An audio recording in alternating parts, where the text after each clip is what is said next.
nasira yung zipper. Kaya nakikita nyo po, hindi po yan peke. Pera po yan. Itong particular na malitang to, ilan ang laman? Parang large ata to eh. Large sir, nasa 50 to 70 million ang nilalaman ng sir pag large. Bahay po sir ni Ma'am Invoice sila po. Doon sa may Chirapura po sa Quezon City po. Yan po yung nagdala kami ng siyam na malita na 8 carpet saka isang medium size. Kasama po dyan si Attorney Samuel Binbiyahe po.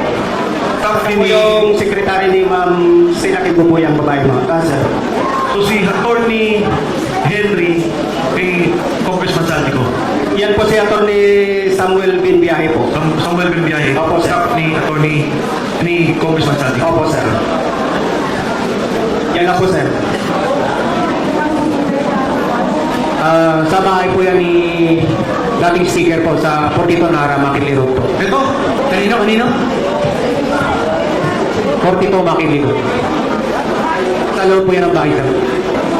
Bakit may picture ng particular na delivery na to? Sino bang kumuha dito? Kasama po namin yung kumuha dyan, sir, pero hindi kasama dito sa taping. Mga 20 maleta. Yes, sir. Opo, sir. Pero mababa pa yan, sir. Mataas dyan, 25 to 30. Sir. Sino ang sumasalubong sa inyo sa bahay ni Speaker Martin Romualdez? Yung mayor Roman niya, sir, si Ate Jocelyn.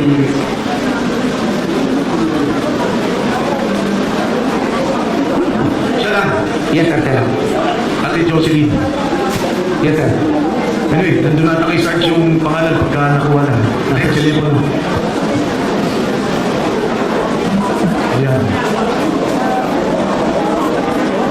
Ano tong picture na to? Kung ano kasamahan po namin yan, sir, pero wala po siya dito. Ah, Kung ano kasamahan po namin yan, sir, pero wala po siya dito. Pero na yung cellphone po, sir, na pinang-picture niya, nakasitip na kay Atty. po. saan papunta to? Alam niyo ba? At ito, hangar na to sa Pasay. Yes, sir. Doon din sa Mississippi Station. Yes, sir. Saan papunta to? Alam niyo? Gatib namin, sir. Pero usually, pagka sinapir, Pag tinapper ka, usually pupunta mo ng dito. next. Yan. Next, again. Pareho naman ang picture. Next. Ayan. Pati pa rin yan, sir. Yan yung unang picture na sinama-sama na. Pinag-isa na, sir, bago picture. Ilan ang helicopter na pag-aari ni Kong Salvi? Sir, pagkakalo pa tatlo. Tatlo. Pero plano, Isa, sir. Yung gumagana. Dalawa, isa po sira. next. So ito, normal delivery din to. Ganyan. Yes, sir.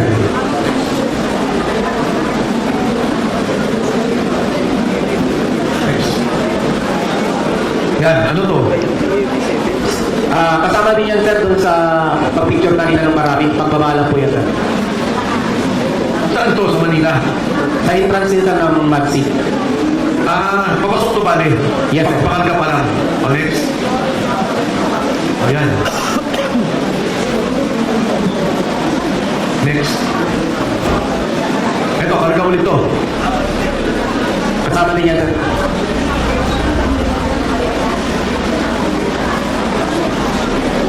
Next. Yan, katulad yan.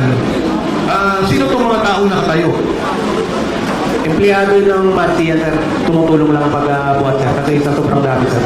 Pero kayo talaga nagulong. Yes, sir. O, next. Ito yung pagkikilo. Yes, sir. Mga ilan na nakakarga sa isang chopper na ganyan kalaki? 10 to 15, sir. Dalawang chopper yan, sir. So, kung sobra, hatiin na, sir. Next. Meron din po, ano? Ito yung proseso ng pagkarga. Itong pagkarga ninyo pauwi ng Bicol, linggo-linggo to o hindi naman?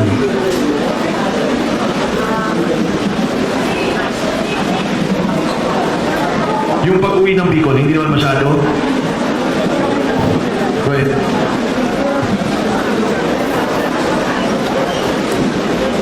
Bali, yung doon po sir sa Bicol sir, aning na buwan ako doon sir, kasi doon sir, tatlo kami nagbabantay doon sir, ng mga maliit na pera. Isang buwan duty namin doon sir, 15 days yung bakasyon. Sa pag-duty ko doon sir, 2 beses ako sir naka-receive ng bali 4 na van sir, mga nasa 30 plus, 40 na malita sir. Next. Ayan, pareho din.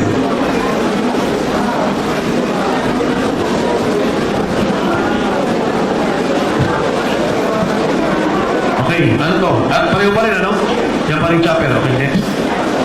Yan. Ganyan pala mismo. Ilan ang sakay nitong security?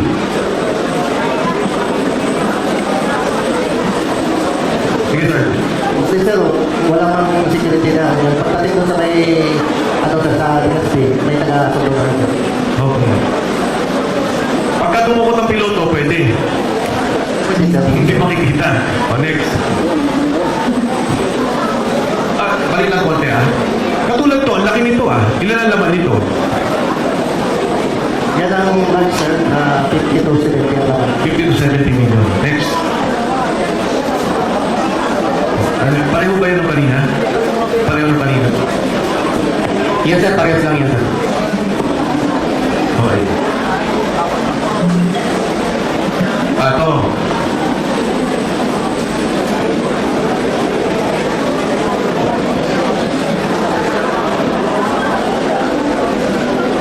Sino maaari magkwento tungkol dito? Ako sir, Okay. Tayo ka, para pati kanila. ali, ako po yung kumuha ng video niya sir, sa bahay ko sir. Ano lang yung mic na. Sa bahay ko ni dating speaker, Martin Romantes po sir.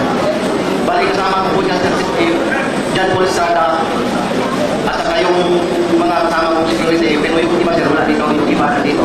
Pero yung wala, babanggitin ko po. Bali kasama ko dyan, si Lubin Padilla, Marlon Sherwintan, at saka si Marius Sumay, at saka yung isang kapatid namin, si Ranji Paga. At ano yung natin, klaro natin, ang bahay ni... Dating speaker sir, si Martin Romantes po. Saan parte ng bahayan? Number 42, Makindi, North Porch Park sir. Okay, sino yung naka-asul? Si John Paul Estrada sir. Sino naman yung nakaitim? Bali yung pagdating namin dyan sir, yung kalbo sir, yung nakaitim. Nandiyan ako sir, nagbantay sa bahay ni dating speaker. Sa mga tweet, yung nakaitim, tao mismo ni speaker. Yes sir. Ilan ang delivery nyo na yan, na maleta? Pinaka mababa po yung 20 sir. Pero yung iba sir, nasa labas po, hindi pa po napasok. Yung nakuha na po, yun lang po yung nandyan. Ilang beses kayo mag-deliver ng ganyan? Bali, nung time po sir, isang business lang po. Pero sa, di ba may group chat kayo? Yes, Yung sir. speaker, ilang beses nag-deliver ng ganyan? Bali, sa isang linggo sir, 3 business or 4. Tapos ganyan na lang ang bilangan. Opo sir. May nagre-receive. Mayroon po sir, yung nakaitim sir, yung kalbo na yan sir. Ibig sabihin, yung natanggap niya, paano mo malalaman? Bali, yung nakaitim sir at sa QC po, sila na po usap sir. Ah, etong nakaitim at si Jan. Opo sir. Sino pa kasama dito? Bali, may pinirmahan po yan sir, nung nakaitim sir, si ano, yung kausap ni Paul, Dan Paul, may receiving copy. Ito ho yung isang example ng video na napakahalaga. At nangyayari daw ho ito, 3 beses na linggo. So, siguro saan kayo na magkwento? Well, sino yung dalawa? Nakasama dito. So, bali pa nangyari yan, sir. From Horizon Homes, sa unit ni Boss Ali, Unit 56 sa City, ibababa po namin papuntang basement 3. Then, isasakay po namin sa mga sasakyan. Then, saka po namin i-deliver. Yun po yung kalakaran po, sir. Noong una po yan, ang malimit po na pinagbababaan po ay doon po sa lobby. Pero sa dami ng mga tao na nakakakita, so nagpasya po sila na ilipat po sa basement 3 ng Horizon Homes. At doon po inaakyat at binababa ang mga maleta na nakagaling sa kapan ng bayan. Yan po yung kalamaran po na ginagawa po namin. Yan po yung trabaho namin.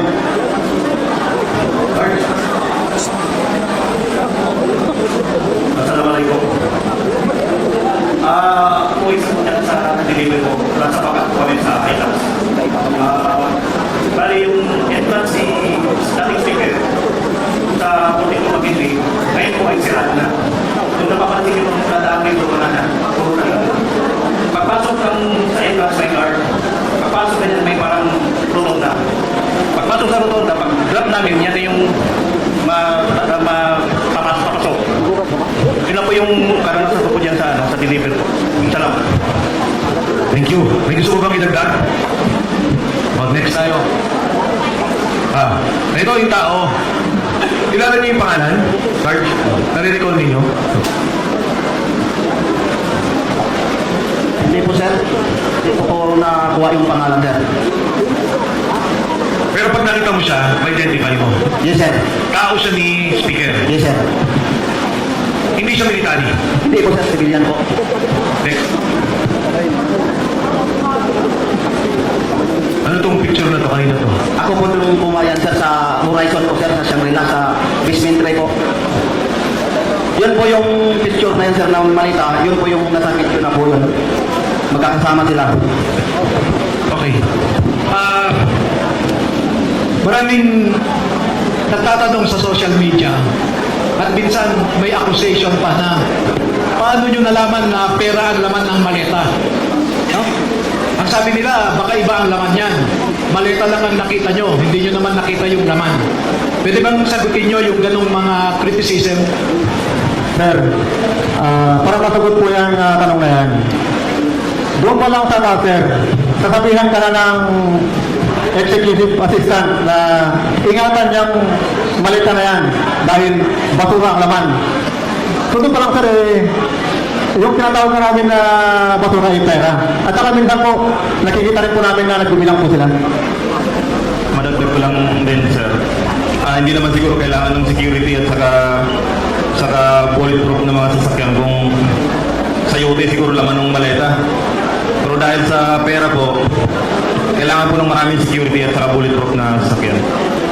Okay. Doon sa mga affidavit nyo, maging kay Sergeant Cortesa, kinikwento niya yung sa Valle Verde. Pwede bang ikwento niyo yung buong proseso ng delivery para na malinaw? Yung nakakaalam na nagiging buong proseso ng delivery, paano ba yung unang bilangan? Sige, go ahead. Ano ko sa dyan, nakasaksi ako isang visit. Kasama ko si Mark at dalawang security. Ngayon, si Mark ang nag-iisa. Sabi ko, Mark, ikaw lang mag-isa. Tulungan na kita magbilang. Mga ano lang ito, mga 8 malita. Tapos, doon sa loob ng Valle Verde, pumasok ako, tinulungan ko siya ng pagbilang. Madali lang yung pagbilang siya, yung 1M, naka-plastiko siya, nakatali. Yung pagbilang rin by 1M, sa isang malita rin, 40 to 50 ang ilalagay. Okay. So, sa Valle Verde, ang umpisa. Yes, sir. Kapag may delivery doon sa Valle Verde, bibilangin muna ng receipt sila ni Mark Tigsay o kaya si John Paul Estrada. Pagkatapos noon, dadalhin sa Horizon Homes. Yakyat doon sa 56 sa Condo Unit ni Boss. Pagkatapos noon, mga ilang araw, bababa naman, i-deliver. Okay. Sige, go ahead. So, maliban doon sa, sir, from Valle Verde, kaya din po, sir, minsan nanggagaling sa mga bangko, like BDO, Land Bank, at saka TDCOM, sir. So, from sa mga bangko na yan, minsan, from bangko, dinadala sa opisina ng Service Incorporated. Diyan sa may type building. Then, meron din pa nangyayari, from bangko, dinadala ko mismo doon sa Horizon Homes, sa unit nila, Boss Salvico. So, ang ibig nyo sabihin, merong nagdadala ng pera sa Valle Verde. Tama? Yes, sir. Sino yung mga yun? May nare-recall ba kayo o may nagdadala lang? Ang naalala ko, sir, yung natandaan ko yung... Hindi kailangan may pangalan. Kasi nung naalala ko, yung binanggit ni Orly, sabi niya si Congressman Eric Yap, nakita niya. Isa lang naman yung nabanggit niya, yung iba hindi daw niya kilala. Pero sabi niya, doon daw ang bagsakan ng pera. Totoo po yan, sir. Doon po yung pinaka-hub delivery point doon sa 28 Dragonfly Corner Ladybug sa Valle Verde 6 sa bahay ni Boss Alvin. Sir, yan lang ko yung nag-deliver doon sa Valle Verde po. Yung si Congressman Garjola po. Pero hindi siya deliver yung mga tao doon. Nag-deliver ng pera. Paano mo nalaman kay Congressman Garjola? Kasi po, dati ako nakatrabaho doon. Natiyanak ko yung driver, tapos yung nag-deliver po. Okay, magmula Valle Verde, dadalhin sa Horizon. Binanggit mo bangko. Bangko. Yes, sir. Magkano yung mga withdrawal na yan? Minsan, sir, nag-withdraw kami ng meron minsan 2 maleta, 4 na maleta, 5 maleta, ganun po, sir. Then, from there, from Horizon, deliver sa mga lugar. Tama? Yes, sir. Doon sa mga Horizon, mula sa bahay ni Saldico, kanino yung pinakamalaking delivery? Kay, sir, dating speaker, siguro, sir, sa 90% sir ng mga delivery, sa kanya po yun.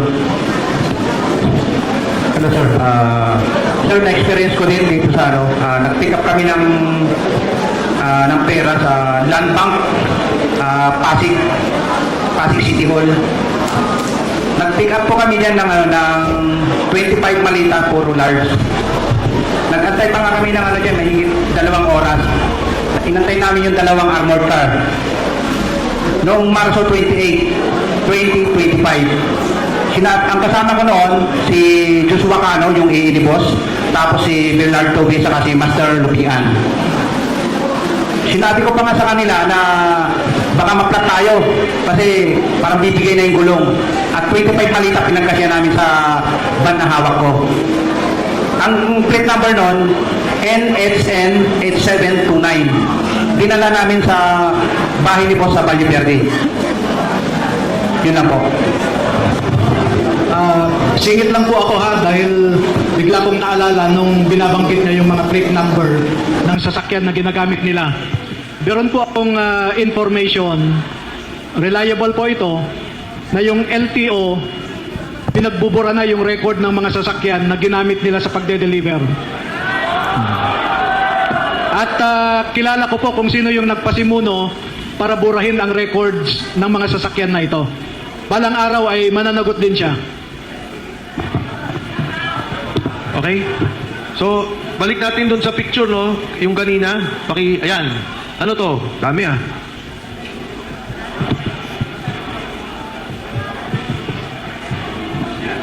Paki-describe kahit sino.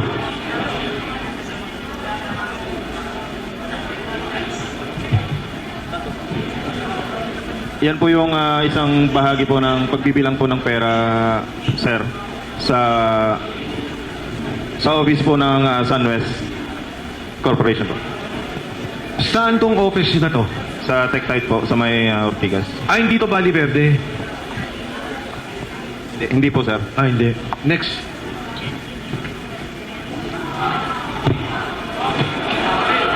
Saan to? Doon din po yan, sa office din po yan, sir. Meron pa kayong money counter o ganyan na lang ang bilangan? May counting machine po yan, sir. Marami po yan, sir. Hindi lang nakakip sa kwan. Pero minsan, sir, ang kwan kasi niyan, sir, per bundle po, 1 milyon na po yun. Bundle-bundle na po yung bilang, sir. Eto, tanong lang, may mga oras ba na nababawasan yung pera sa pag-deliver sa inyo? Pag-deliver ninyo? Kunyari, magre-reklamo kay Mark o kay Paul. Kulang. Meron sir, nagre-reklamo yung kay Kong Romatis po na minsan kulang po yung delivery. Magkano daw kulang? Hindi ko lang kung magkano sir, million din nawawala sir. Isang beses lang nangyari yun? Hindi lang isang beses sir, bawat delivery po kulang.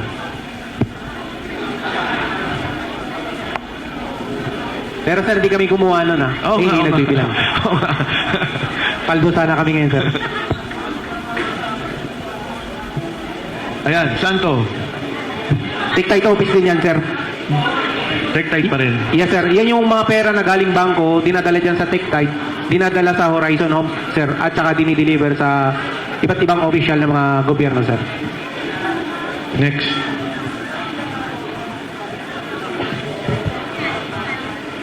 Sir, yan sa building ni Senator Soto.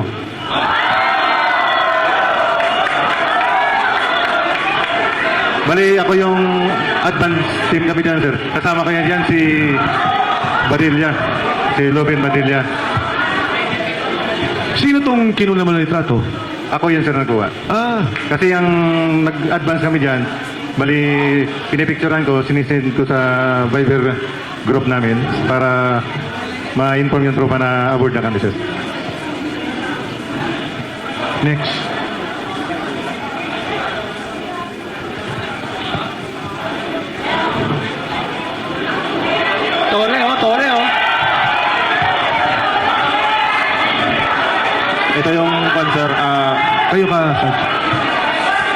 Pakinggan po natin mga kasama. Noong time po na lumabas si Tap Orly po, Gutesa, I think September 20. Sarge, teka. Quiet lang po para malinaw na marinig natin. Sarge, sige, go ahead. Ito po yung time na yung lumabas na po si Tap Orly Gutesa, September 25, 2025. Inumpisahan na kaming 24.